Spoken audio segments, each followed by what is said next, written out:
Bless you.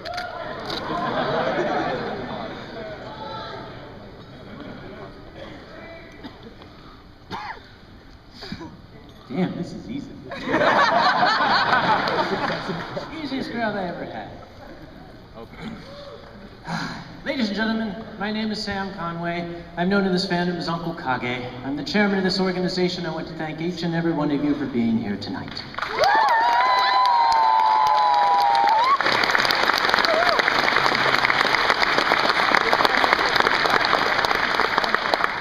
The reason I'm up on stage, I really don't know why. They call me the storyteller, the raconteur. They put me up on stage, they give me wine, and they tell me just keep talking. And I do, and for some reason people enjoy it. I don't know.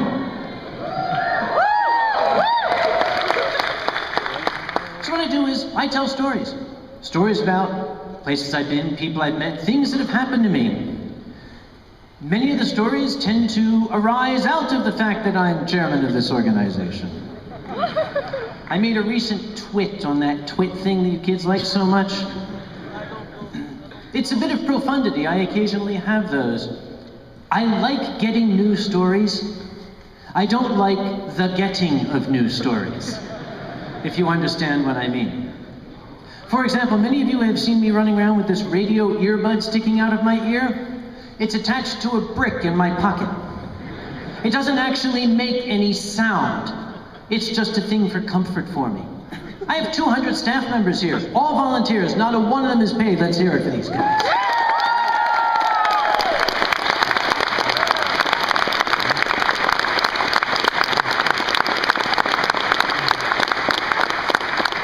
They put up with all the crap I throw at them, all my demands, without complaining much.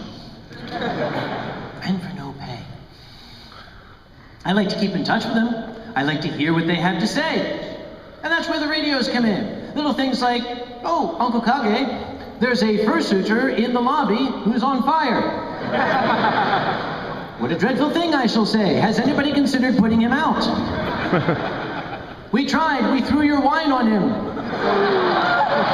What a dreadful catastrophe! Yeah, okay, having fun out there, ain't you guys? Cut that out. Anyway, we usually rent our radios from an outfit that rents radios. That's a good place to rent radios from. You know, don't go to the supermarket to rent radios. See, I'm smart, I'm a scientist, I know these things. I don't just wear this coat for fun, I got a PhD in science. Science! Real life science.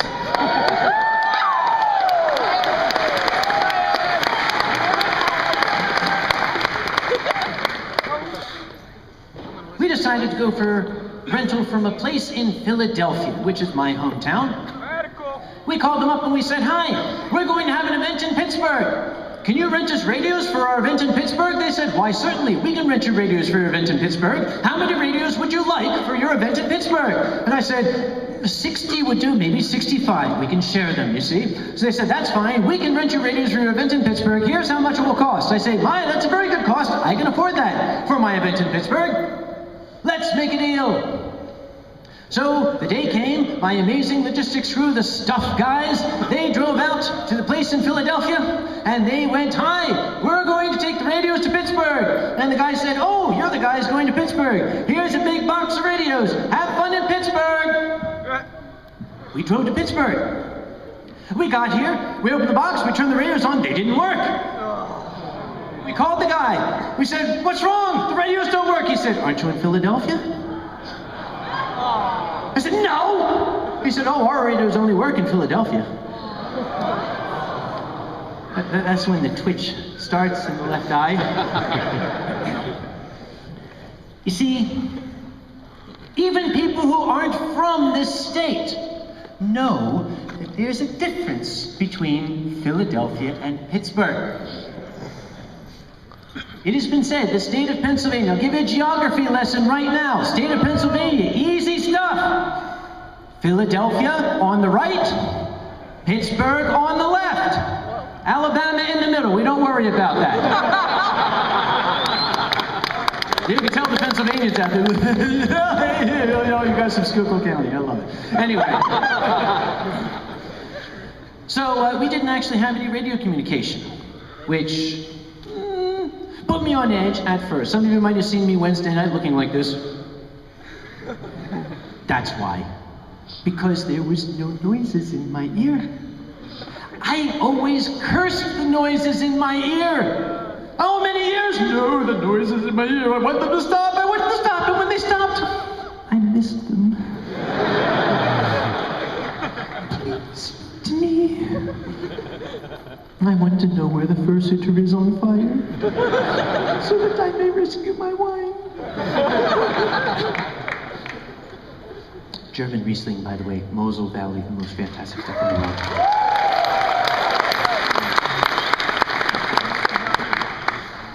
When you run a convention this size, it is anticipated that something will go wrong. Things get forgotten. I do not at all blame my staff when things get forgotten. Usually when things get forgotten, it can be traced back to the lack of me telling them that they should not be forgotten. I have the same disorder that every manager and supervisor and C-level executive has. I think you can read my mind. Why didn't you guys do that? You didn't tell us to. All I wanted you to do was wrap a refrigerator up in potato chips and put it in the back of the van. You never said so, you idiot! How am I supposed to sleep? That conversation really did happen. You get a little crazy when you run this organization. And do you know why I run this organization? I missed the meeting. This past year, have you all been down to the con store? You can buy all sorts of cool stuff at the con store, like those blinky cups that project the Anthrocon paw print out the bottom when you pick them up. Oh, you gotta get one of those. I love those things. By the way, if you're epileptic, don't. Trust me, don't. It's like the Anthrocon signal. You do. Anyway, we sold a bunch of stuff at the con store last year. Now, we have a cash register at the con store. The cash register is a wonderful, computerized, highly intelligent piece of equipment. It keeps track of everything we sell. And at the end of the day, you run what we call a Z report. The Z report is called that because there's a little key on the register, and one position is called Z. Turn it to Z, hit amount tender, and it goes pa-chunk, pa-chunk, pa-chunk, pa-chunk, pa-chunk. And it spits out like a little 6-inch piece of tape that gives you a summary of everything that was sold and how much tax you have to render to the Commonwealth of Pennsylvania. That's an important thing to know. So, I got back from the convention. I'm back home in Philadelphia, and I looked around and I didn't see the Z report for the con store register. And I called up the guy who was in charge of the con store and I said, "Did you run a Z report?" And he said, "No." And I said, "You moron! Why didn't you?" And he said, "Because you said you were going to at the end of the con."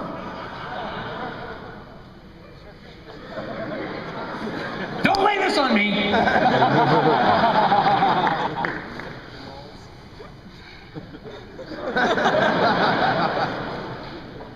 You're right, I did! You should have reminded me! We have no Z report. The cash register, remember, I'm located over here on the right side. The cash register is still over in our storage area here on the left side. Now last year also may recall that I was recovering from back surgery. There was no way I was going to be able to move all this stuff, but thank God for the local Pittsburgh furs who stepped up to the plate when I put out the call. There they are. Congratulations, guys. I love your pieces.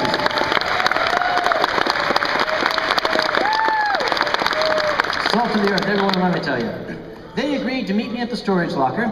We would get the cash register out, and we would run the Z report. I'd go home happy, the state would be happy, everybody would have their money, yay. So, I drove out, and these guys met me at the storage locker. Now, our storage locker is roughly the size of this stage. All of Anthrocon's stuff that does not accompany me back to Philadelphia goes into this storage locker. As fate would have it, as could have been predicted from the dawn of time, the cash register was in the box at the bottom in the back rear corner. It took us, what do you say guys, maybe half an hour to dig through everything? We finally pulled the box out. We pulled the cash register out. I was getting a little annoyed at this point, so we plugged it in and I put the key in. Okay, what did he tell me to do? Turn it to Z and push amount tendered. Okay, I can do that. Put it into Z. Z, amount tendered.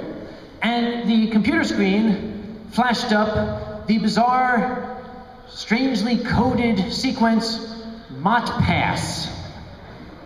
Mot Pass? What the hell? What is that? I've never seen that before.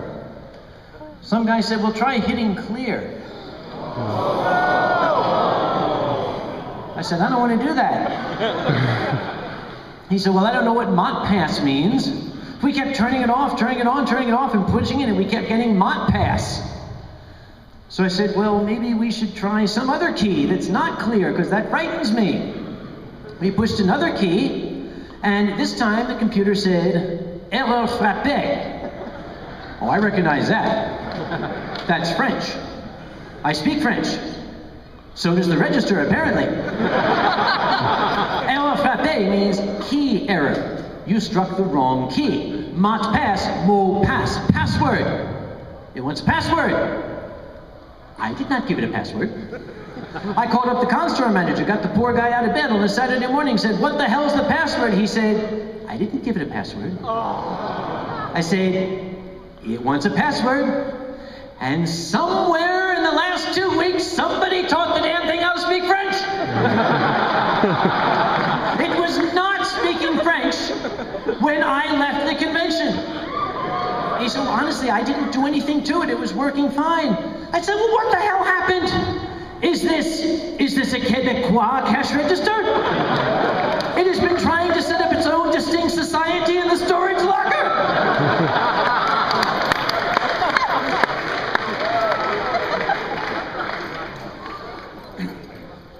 What do I do about the password? He said, well, try 0. 0 clear. Erreur frappée. I said, what now? He said, try 1.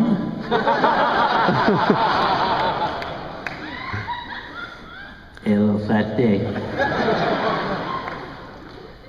I said, dude, what do I do now?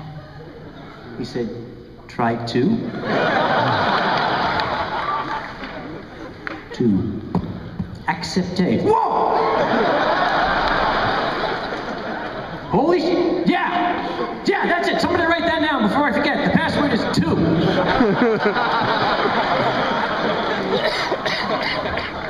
Okay, great.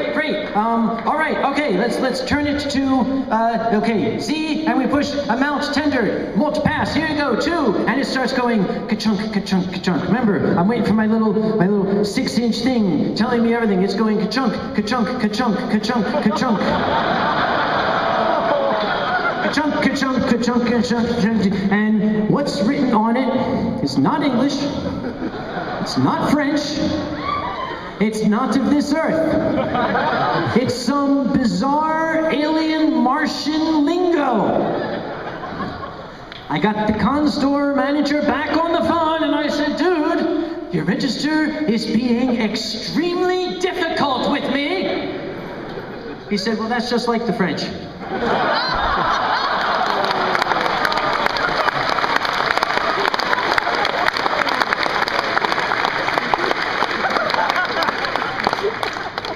So what did we do?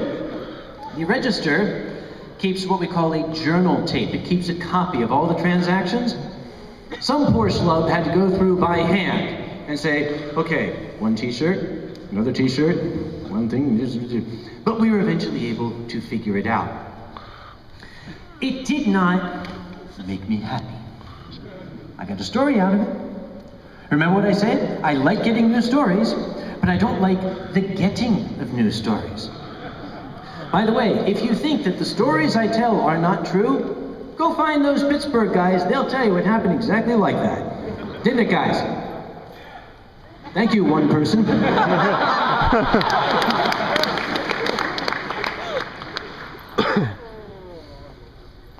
You know, I spent a good portion of this weekend talking with members of the press.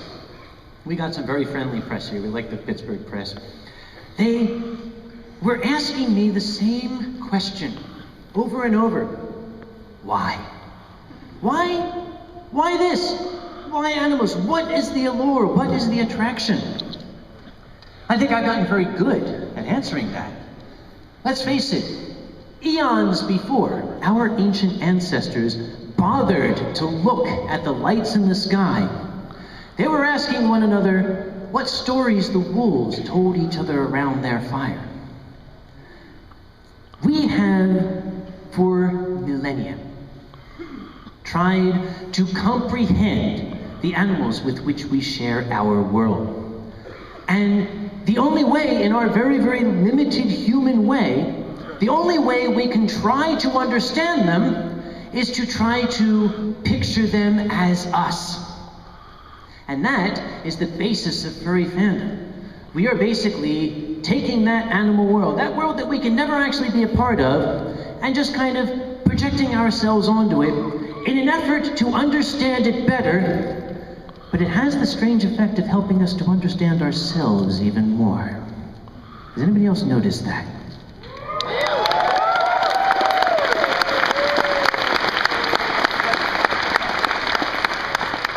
We anthropomorphize animals.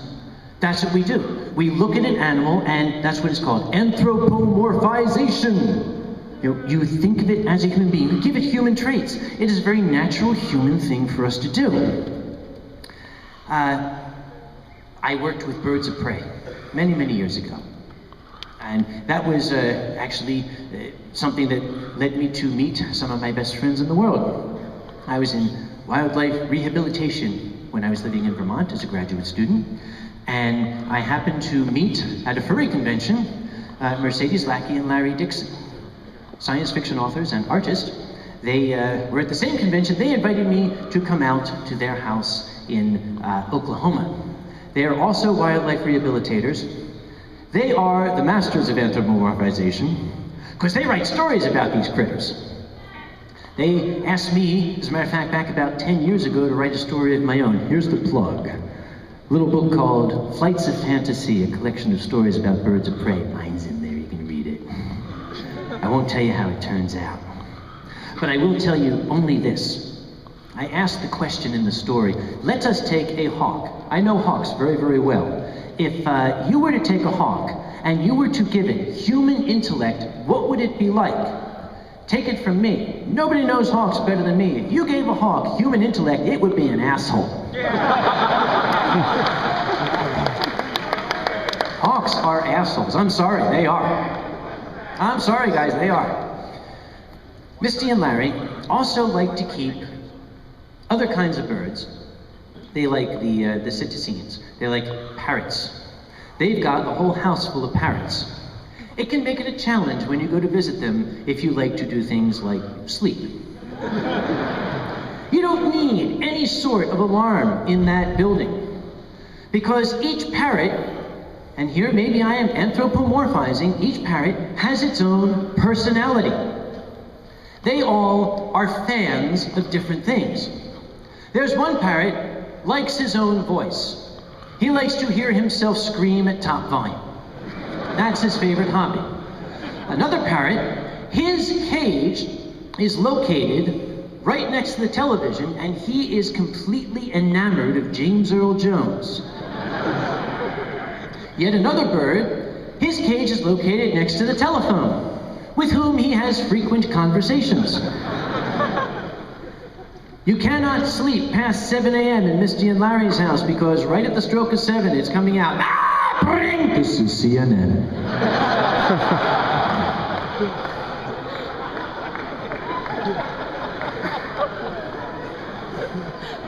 But as I said, I worked with wildlife rehabilitation. When I was working in Vermont, I was not only doing graduate student stuff, I was helping out at a local nature center. I was going out and getting injured wildlife, bringing it in. I had had a particularly trying day at work. I'd had 2 animal rescues, then had to come back to the lab, so that by the time I finished up, it was well after midnight, and things hadn't gone well in the lab.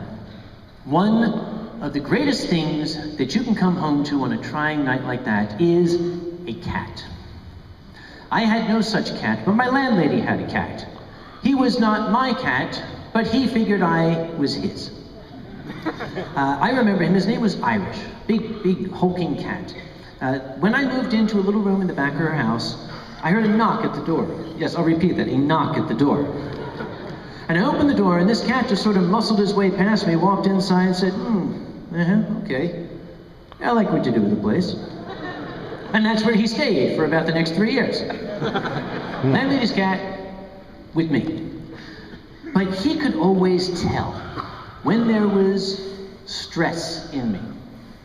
I came home that night. By that time, it was probably about 1 a.m.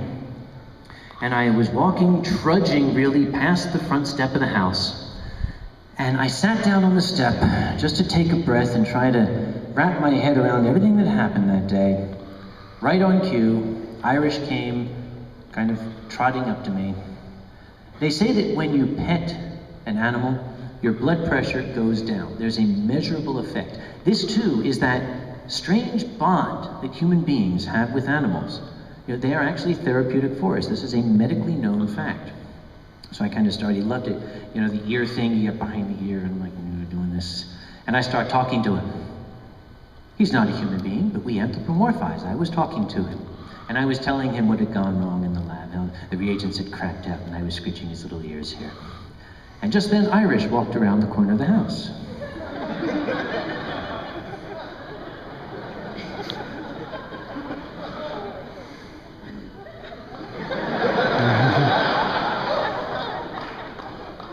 That's when it occurred to me that Irish was an orange cat, not black and white.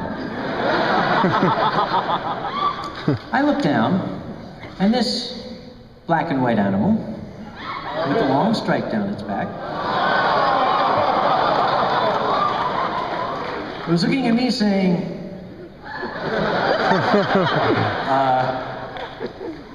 well, I know you. I mean, I kind of like it, but I just said, okay, I'm just gonna go over here, all right? That skunk hung around for 3 weeks. You know, I think we might have had a little passing something there.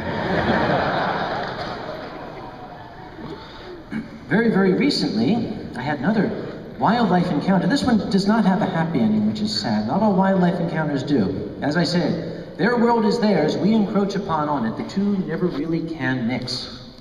I came home from work not very, very long ago, less than a year really, and I live in a condominium. It's got a nice stone wall along here, and as I went to open my door, I looked over, and I couldn't help noticing that sitting right here, about this distance away and about this height, was a bat.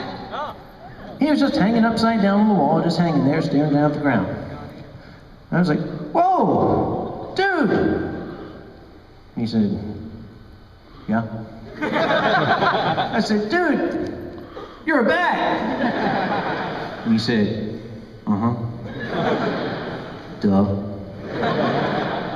I said, well, it's just, you know, that's so cool. I mean, you're a bat, and I'm like right here, and you're like right there, and you're a bat and all. You know, it's cool. He said, is there something I can do for you, man? I said, no, I'm just gonna, you know, just go inside my house here, right? You know, going inside and, you know, have a good night. Oh, he's like, yeah, whatever, ass. So I went inside. I thought this was a remarkable little encounter I'd had. Pardon me. German Riesling. I did my chores, went to bed, got up the next morning, got prepared to go to the gym. Go to the gym every morning, got to work out. Got to continue my ongoing pathetic efforts to cling to my faded youth. Woo. And I opened the door, and I was putting my key in to turn the lock, and I happened to glance over, and guess who's still there? I was like, whoa! Dude, you're like still there. He said, obviously. I'm like, it was just, I kind of figured you'd have gone, like, done bat things or something. What are bats? I don't know what bats do. Bat club, something. Yeah. So he didn't answer me. He just kind of kept staring at the ground. So I kind of went up and said, okay, but just curiosity. Just what if I just the skunk liked it. Maybe. I'm doing this. He didn't move. He just sat there. I'm going to remember on his back. He just sat there. I'm like, wow, you're a very friendly bat. And he said, no, I'm just a rabies vector species. Oh. That's right. Now I remember what I read about you. I'm just going to go back inside again, okay? He said, yeah, whatever. Ass. So I went back inside. I didn't know what to do. I mean, there's a bat out there. It's probably mad. It's probably rabid. Maybe a vampire. If it bites me, I'll turn into a zombie. I'll be patient zero in the zombie apocalypse. Can't have that. What do? Well, I called the police. I called the police and I said, I would like to report a bat that is acting very strangely. Then he said, what's it doing? I said, nothing. She said, is this a prank? I said, no. It's doing nothing. She said, what's wrong with that? I said, it should be doing something. I was petting it. And she said, come again? I said, well, okay, maybe I should start from the beginning. So I explained to her that I have worked in wildlife rehab. I do know that bats should not do this sort of thing. As much as I would like to anthropomorphize it, I did not think that this bat was enjoying my company. So I said, could you please send a wildlife officer out here and have him look into this? And she said, well, they don't come on duty till 8 o'clock. I said, well, what am I supposed to do till then? She said, I don't know, you're the bat expert. So I said, well, can you at least send an officer along? I mean, I would hate for one of the little old ladies out here to come out and have her be patient zero. So she said, well, I'll see if an officer's available. So I hung around for a little while, went back outside. The officer didn't show up for a bit, so I decided I should do something about this. Now, every year at Christmas time, the Doubletree, God bless their hearts, sends me a little tin of their amazing cookies. The cookies are long gone, but I keep the tins. So I took one of the cookie tins, and I went outside, and I went to the bat with the cookie tin, and I said, okay, listen, man, here's what's going to happen, right? And this is for your own good. See, I'm going to put this cookie tin on you, and you're going to get all pissed off, and you're going to fly away, and everyone's going to forget this happened. And he said, come at me, bro. So, okay, here we go.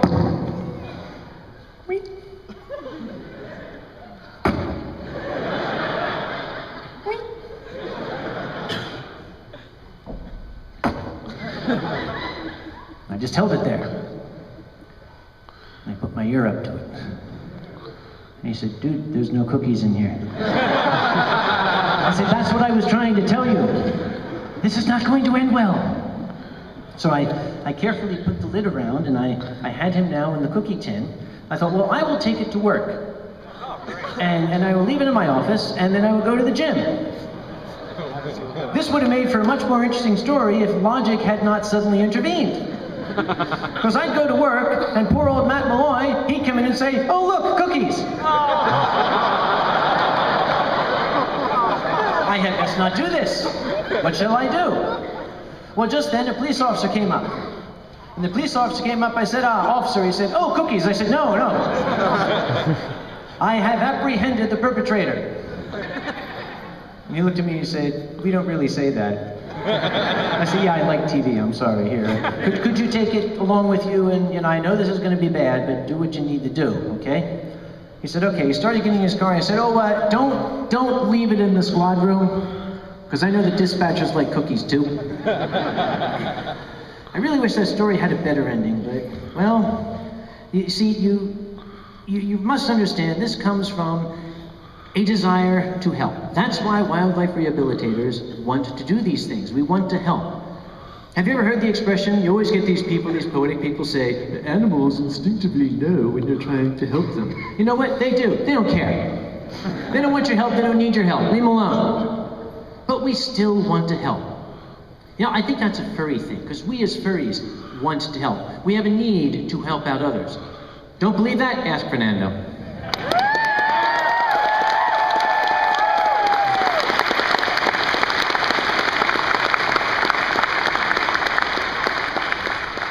It's a very natural reaction to me when I see someone who appears to be in need of assistance. I try to help them out. A number of years ago, I was walking through the lobby of a smaller hotel at a small convention, and I saw a fursuiter sitting in the lobby like this. And I saw that his chest was kind of going up and down.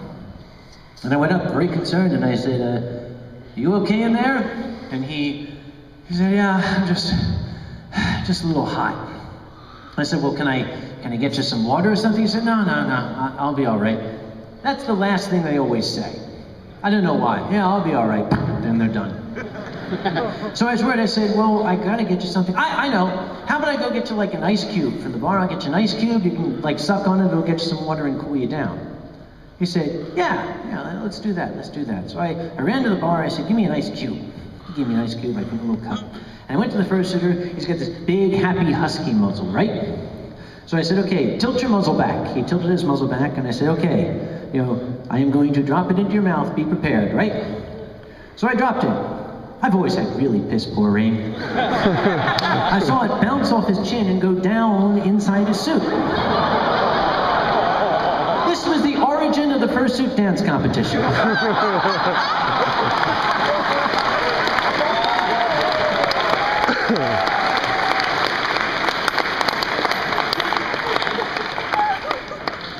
There was another time where this desire to help out, well, this had a little bit better of an ending, I might say. A lot of people like to see me at conventions. Again, I don't know why, I'm just a creepy old guy who drinks and talks. But people fly me all over the world, literally, to get up here, get drunk, and fall down. And we all know that. Sitting in the audience somewhere is Pete Smith. He's the guy who runs Midfur in Australia. And I still remember when he called me up, and he said, "Yeah, we want you to come down here." I said, "What for?" He said, "We want you to get drunk and fall down." Oh, I could do that. That's not a bad gig if you can get it. So, since I fly so much, I get all these frequent flyer miles and points racked up. I'm currently in US Airways ultra level super colossal platinum gold suck my dick level chairman guy.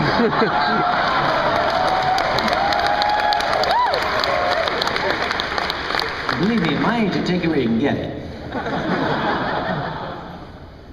So they put you up in first class. I like first class because this stuff don't stop.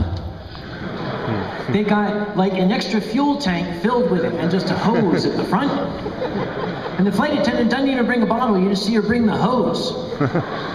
And this is why I work out, because it's very, very good practice for in your own plane. I always get Nile seat, because, she just refills it, you take it, you drink, you put it down. Refill, take, drink, and it's constant, It's like, numb, thank you, more, please. Numb, thank you, more, please. Numb, thank you, more, please. So I'm like, now I have to trade sides on the plane so I don't build up one side more than the other. Because for a while, I couldn't pick up a glass with my left hand, but my right arm could like turn over a tank. It was great. Of course, maybe that was for something else. But anyway.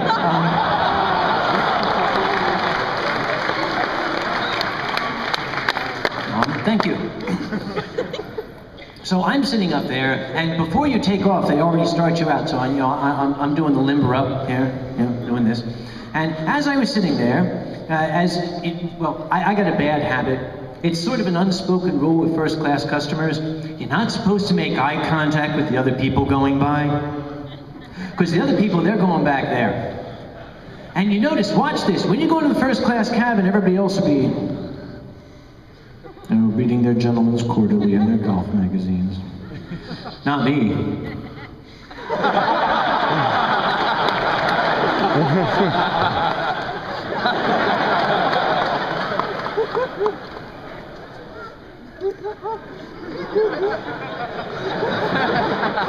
Yeah, I'm a dick that way. I like it. I was on a flight out to the West Coast, and as the line backed up, because all the old people are trying to put their lawn tractors into the overhead bin back there, you know how they do that? The line was kind of standing there, and I'm giggling at people, and the figure of a United States soldier got onto the aircraft. Folks in the military have coined the term the 1,000-yard stare. This is something that soldiers get when they've had a really bad day. This guy had the 1,000-yard stare. I didn't know what kind of a day he'd had, but I can imagine he wasn't spending the day at Disney World.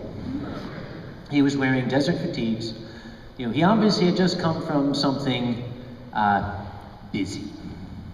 So I was watching him, and he was just standing there kind of peering off into space. I leaned forward and I said, "Excuse me, soldier." When you sort of came to and he looked at me and I said, "What seat are you sitting in?" He said, "15E, sir." Sir.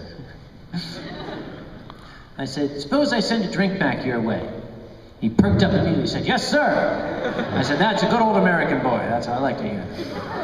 So I sat back down, he traced back to 15E. 15E is a sucky seat on an Airbus A320, believe me. It's one of those middle seats, whereas it's not like this, it's just more like, more like this. You know? So I was thinking about that, and the aircraft took off. You know, I'm sitting here thinking I'm brooding, still sipping my booze while I'm brooding. Brood, booze. Plane got up, the seatbelt sign went off. I called the flight attendant over. I said, "Excuse me, miss. You will find a soldier back in 15E. Do me a favor. Go back there, go get him, tell him I want to trade seats with him." And she looked at me a little funny. I said, "Yeah, go on." So she went back. I thought this a bug has landed in my wine.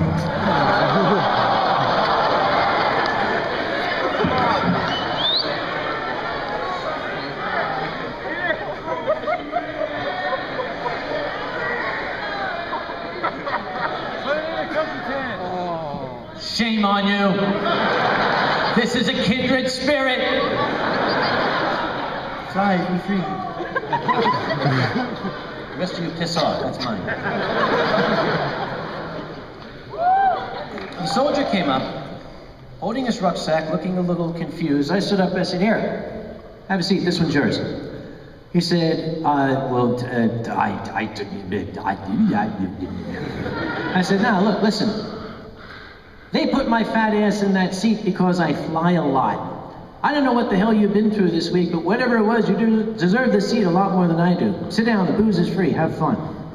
So I went back, I sat down in 15E. Down here like this. Now, the story might have ended there with a sad Uncle Kage in the back, but the flight attendant came back with the first class meal and the hose. All the way home. Everybody wins.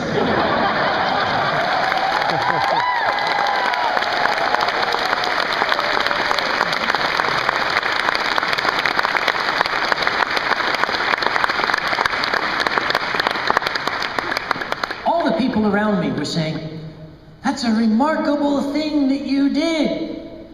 Why did you do that?" Why did I do that? Well, for one reason, support our troops is more than just a cheap-ass bumper sticker.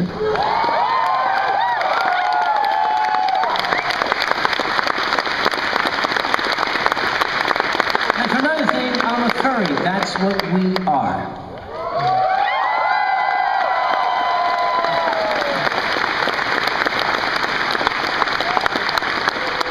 Quick shout out to some of our folk who were supposed to be here at Anthrocon this weekend, could not be. I believe Origami Griffin was called up. She's not here this year. All you other folks out there, come home safe. We want to see you here next year, all right?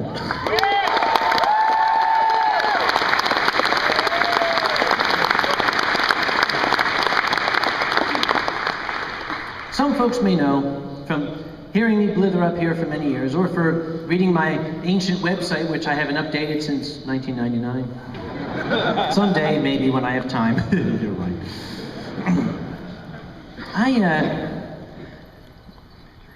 I didn't get along with a certain famous science fiction writer many, many years ago. But I owe that man something because he kind of helped make me what I am.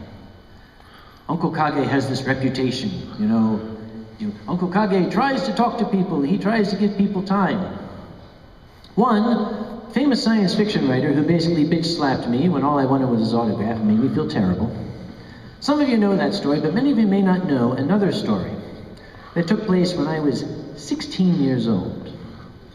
I was youthful, excitable, was going to a science fiction convention in Philadelphia. I think it was my second one ever that I was going to.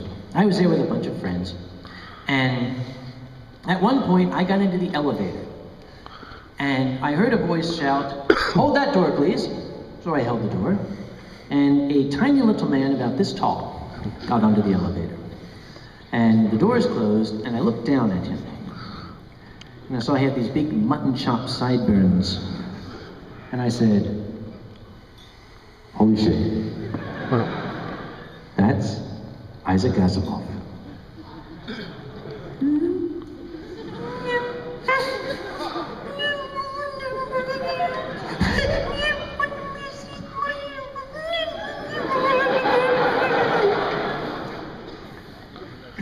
He glanced up at me, reached past me, pushed the button for his floor, and I went,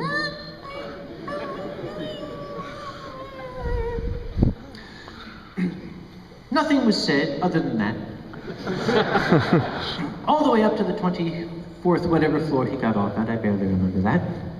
He got off the elevator, and he paused, and he put his hand back in the door, and he leaned in and he said, "You know, you're allowed to talk to me, I'm not going to bite you." And he walked away, and I went,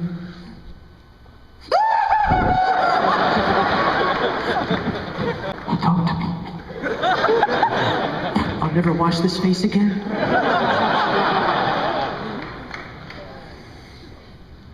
Sometime later, I happened to see him by himself. He didn't have his usual entourage and groupies and such with him. He was walking the halls, and I gathered up the courage, and I kind of fell in beside him, and I said, "Excuse me, Dr. Asimov." He had a doctorate, by the way.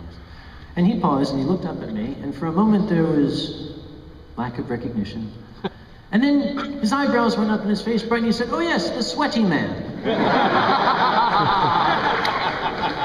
I said, "Yeah, that was me." He said, "Come here." I walked over, there's some chairs nearby. He pulled a chair up. He said, "Sit down." I sat down. He pulled a chair up, sat in front of me, and he said, "Now, we're going to have a conversation." And I went, and he said, "Are you a student?" And I said, he said, "What are you studying?" I said, "Chemistry." He said, "You know, my degree's in chemistry as well." And we started talking about that, and within very short order, we were simply having a conversation back and forth. And that is something that has always stayed with me, this poor little drooling fanboy who probably was just going to gush all over the man until I had a nosebleed and died. He took the opportunity to sit and simply talk with me. Of course, that's the kind of man he was. I suspect he was a furry and didn't know it.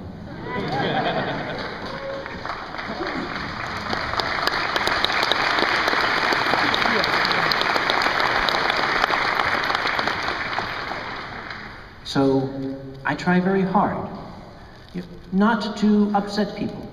If there's somebody who's drooling, having nosebleeds and bothering me, I never want to say, "Oh, go away from me, I'm an important person, go away." I can't do that, that's not who I am. That, of course, does occasionally lead to some uncomfortable circumstances. Let me tell you a story. A particular convention down in a southern state that I will not name except it was Florida. I was wandering up to my room. I think I needed to get something from my room, something like this. That's what it was. And a young man approached me and said, Dr. Conway, I've always wanted to meet you. Oh, you've always wanted to meet me. If that's your life ambition, boy, you need to get another hobby. So, here I am. Booyah, yes, creepy, great.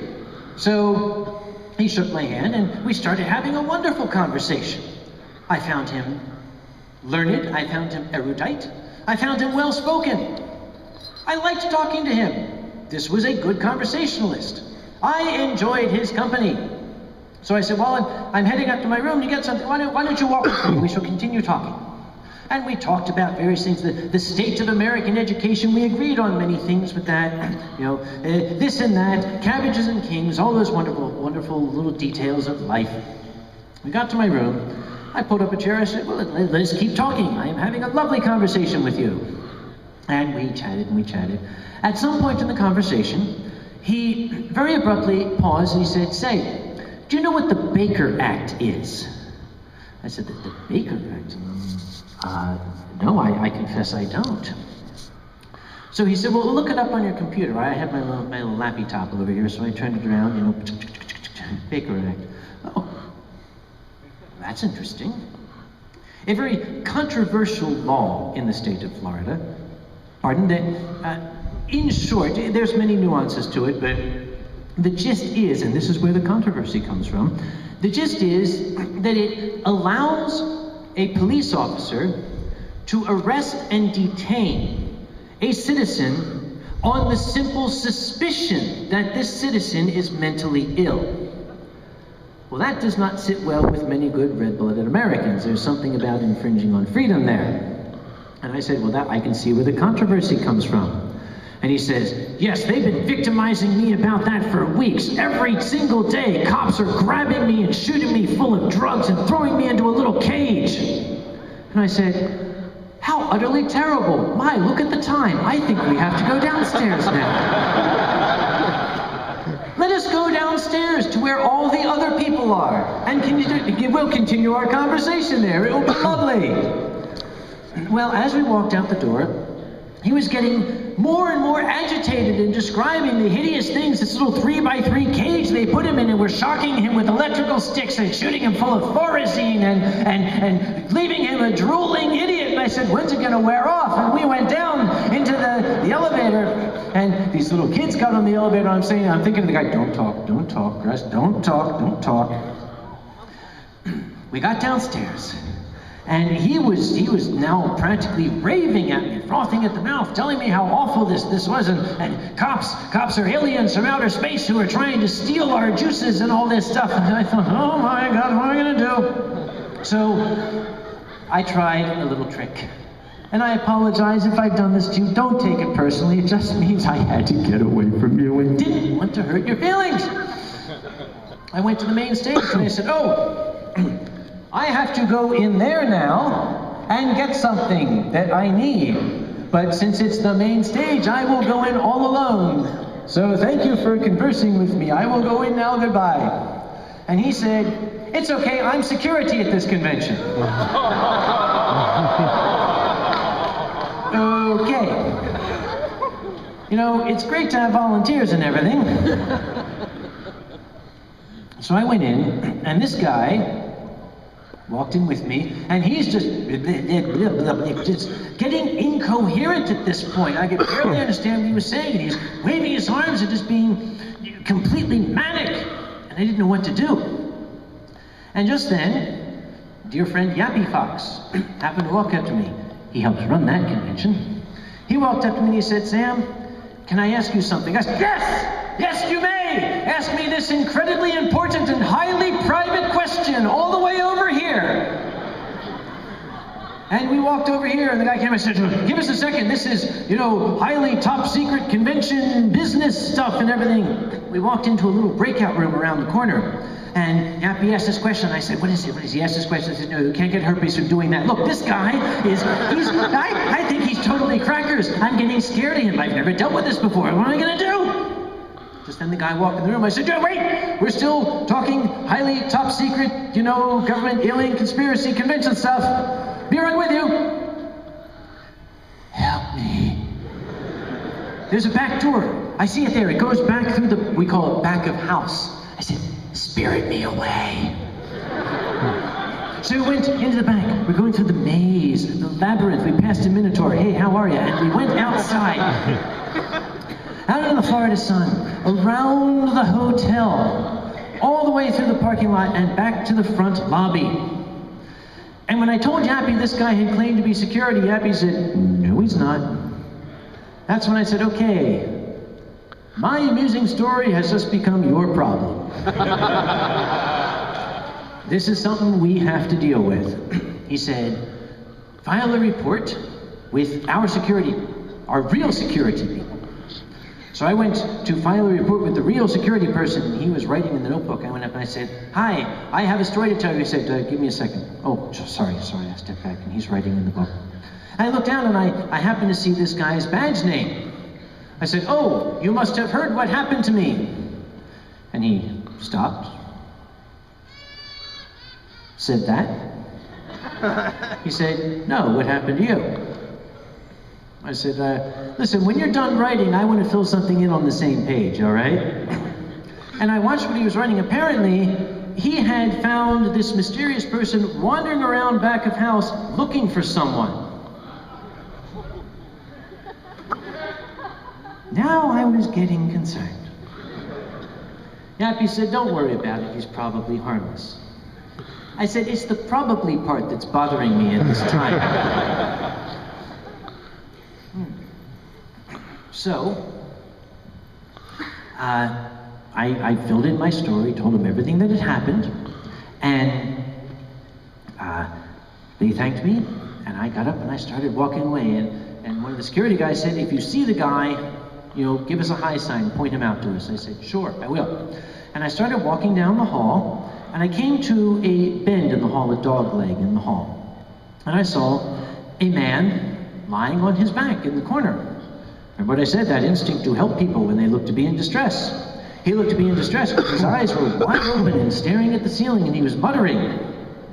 I leaned over and I suddenly recognized my special friend. What he was muttering was Bible verses into which he was inserting my name. Turned around to the security guy.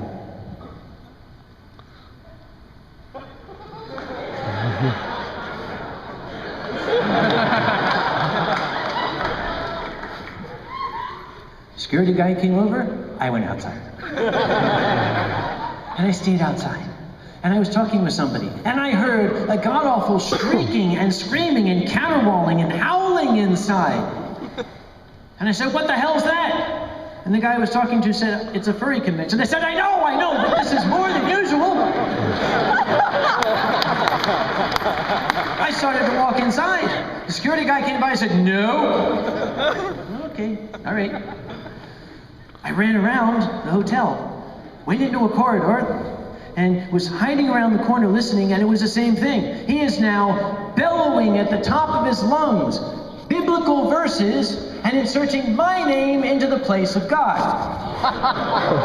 Which was flattering, but disturbing at the same time. And people were, of course, they always want to gawk. They're clustering around, watching. And there was one guy at the corner who was saying, he's giving me a blow-by-blow, what's happening. He came and said, hotel security's there now. I'm like, okay, good. I hope they're big, burly men. And then he leaned over a few seconds later and said, the police are here. Great, police are here. Then a great cheer went up from the crowd. And the guy turned to me and I said, they just locked him up, didn't they? Apparently they had handcuffed him, arm and leg, and carried him out and thrown him into the back of the police cruiser. Baker Act, God bless it.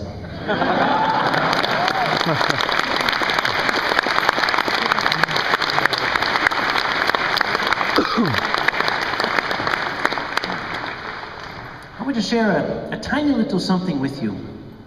Two little somethings, as a matter of fact. One that happened a while ago and one that happened just today. 6 months ago or so, I was approached by some folks from New York City who were wanting to do a TV show on the subject of furries. People say, Uncle Kage's a media whore. He always wants to talk to these people and he's always putting himself on camera. Yeah, okay, it's either me or Chew Fox. Which do you want it to be?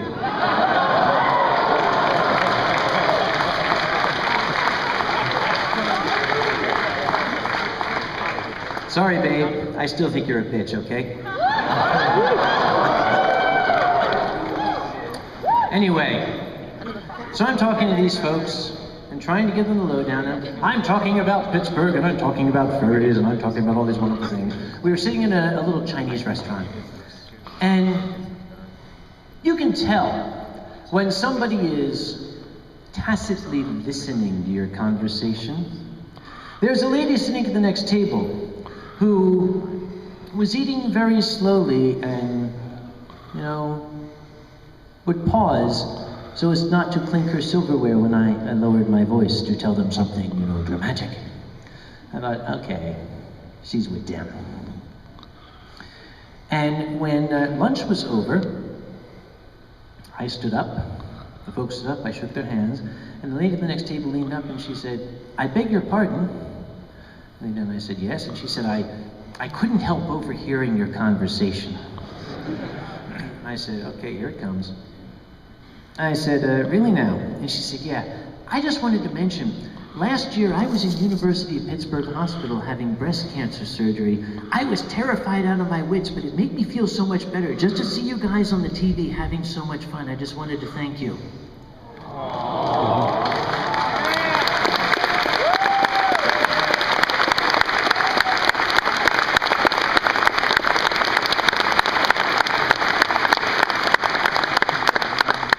Turned to people from New York and said, "I've never met this woman before. I did not pay her." But you know what? We have that effect on people. Let's face it, for all the crap we've gotten, for all the bad press we've gotten, we know who we are, and you know what? More and more people are learning that too, and that's a wonderful thing. Just earlier today, my cell phone rang, which people who know me know will piss me off. You do not goddamn call me on my cell phone unless you are buried up to your ass in lava. In which case, all I'm going to do is give you the telephone number of a spring water company. When that phone rings, someone had better be bleeding, because they will be. Someone called me. It was the general phone number from the Westin Hotel, the switchboard number. And I picked it up, and a little dry, hesitant voice said, "Hello, are you involved with the furries?" I said, "Maybe when I was younger. Who the hell is this?" And she said, "Oh, I'm 84 years old. I live here in Pittsburgh, and I just wanted to say what a wonderful thing it is to have you all here, and we're really so blessed that you folks keep coming back every single year." And I said, well, thank you for saying so.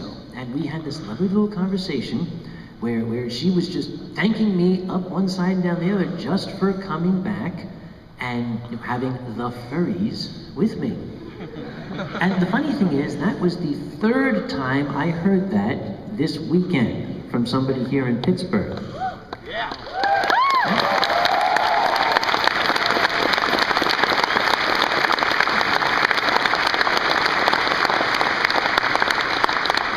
Somebody came to me about 2 hours ago and said, "I heard a rumor that Anthrocon's going to be moving out of Pittsburgh." And I said, "Not while there's breath in my body, it ain't."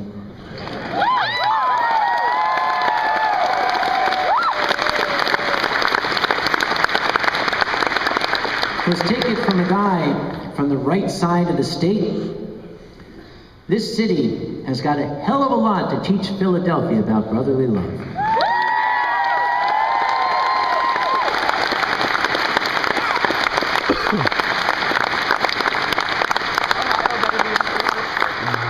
They usually give me an hour to speak. Traditionally, it's been an hour, and it's been an hour I've been up on stage. I would like to close by stealing somebody else's line. Comics have been doing this for eons. That's what we do. We steal everybody else's material, then we change a little bit, make it ours.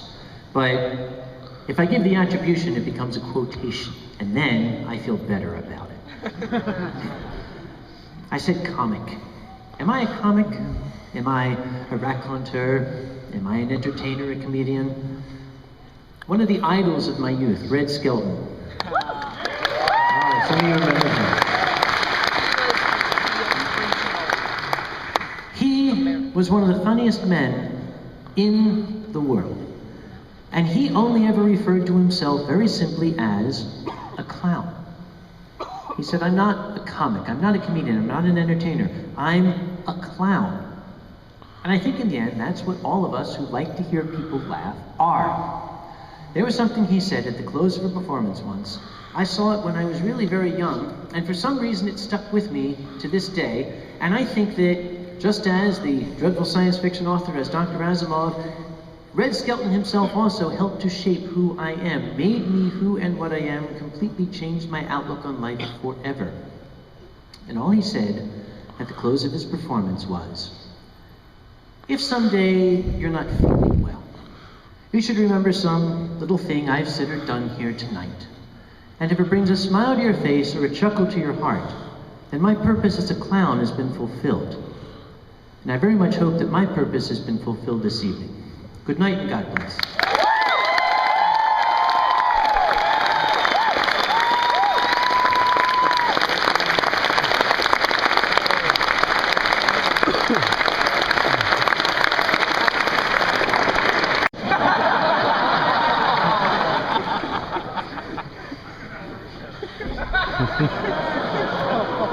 My mom likes to use her computer. She likes to use this newfangled internet thing. Now, a number of years ago, when I got her first computer, I taught her how to get on the internet. I taught her how to use the Google and all these things. And she decided that she wanted to do all her Christmas shopping online. Because she'd heard about online shopping. I could do online shopping. I don't have to go anywhere. I could do all my shopping right here from my little living room. So she went on to the computer and she remembered how to go to Google, as I showed her.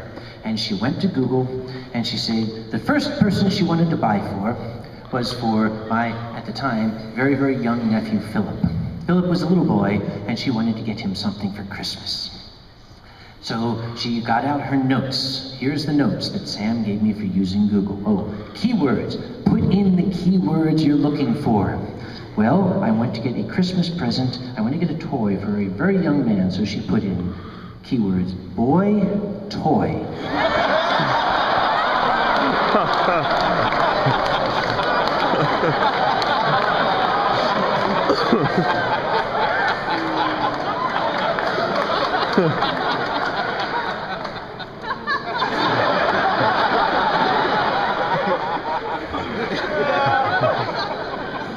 It didn't exactly return the sort of things that she was looking for. She went back to her notes. Oh, narrow the search down by adding keywords. She wanted him, I'll get him a teddy bear. Boy, toy, bear.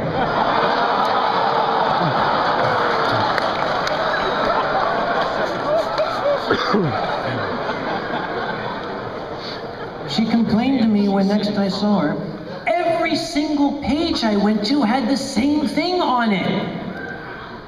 I said, exactly how many pages did you go to? And she said,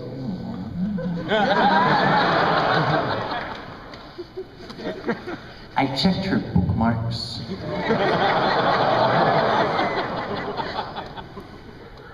For purposes of privacy, I'm not going to finish this story.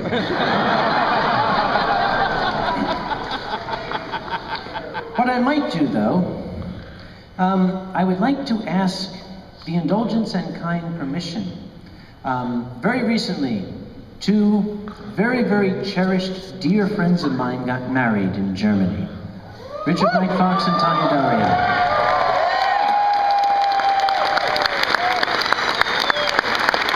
Or as she is now known, Tanya Knight Fox. They were married in a civil ceremony, and shortly thereafter they wanted to have a proper ceremony, if you will, for all their friends. They did me the tremendous honor of asking me to officiate that ceremony.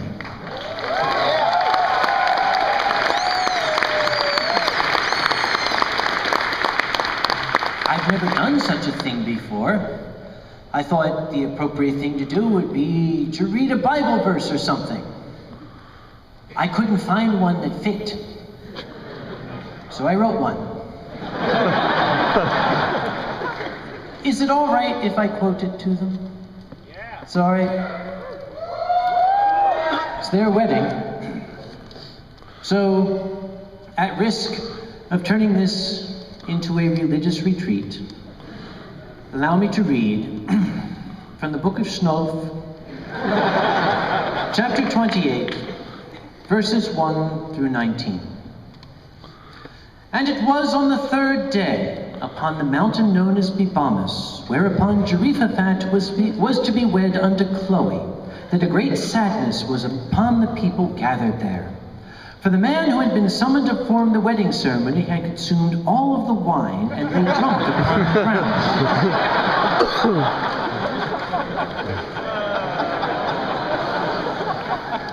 And of wine for the people there was none. And the people therefore tore at their clothes, and beat their breasts, and did proclaim, "This sucks." And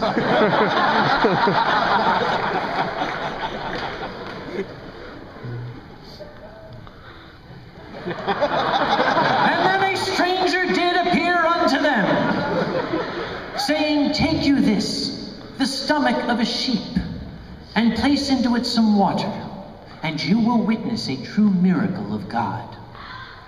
The people did place water into the stomach of a sheep, as the stranger had told them. And when they drank of it, they were amazed to find that the water was still water, except that it now tasted of sheep.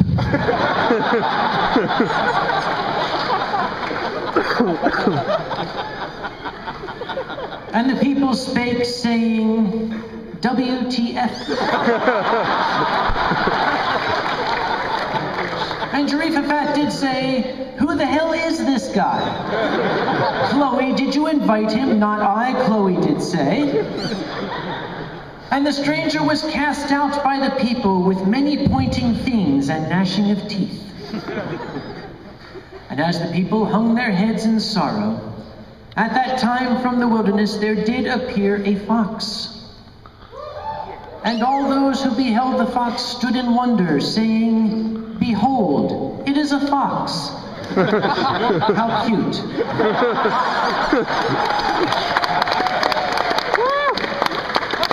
And the fox spake unto them, saying, "Be not unhappy, for behold, I bring tidings of great joy unto you." To which the people replied, "Holy shit, a talking fox!"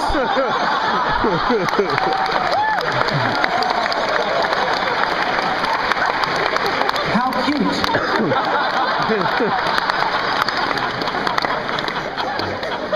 Then the fox did produce a vessel which was made of green glass, and upon that glass there was the image of a sacred stag.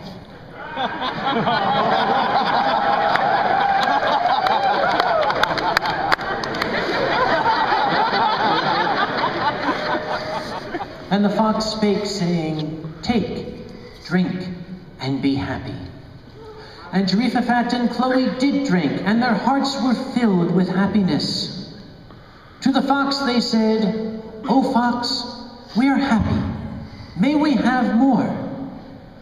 And the fox said unto them, "Only the first one is free.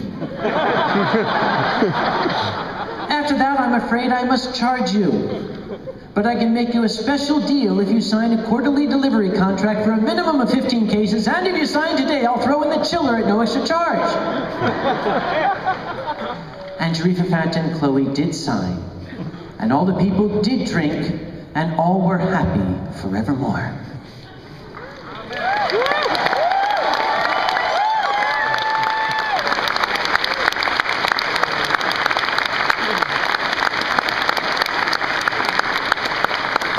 verses, we may take the lesson that while we may seek outside for happiness, the only thing we need for happiness is to first look within and to find the right person to share it with. And in the end, to tie it up, all you need is a fox. Good night. Thank you.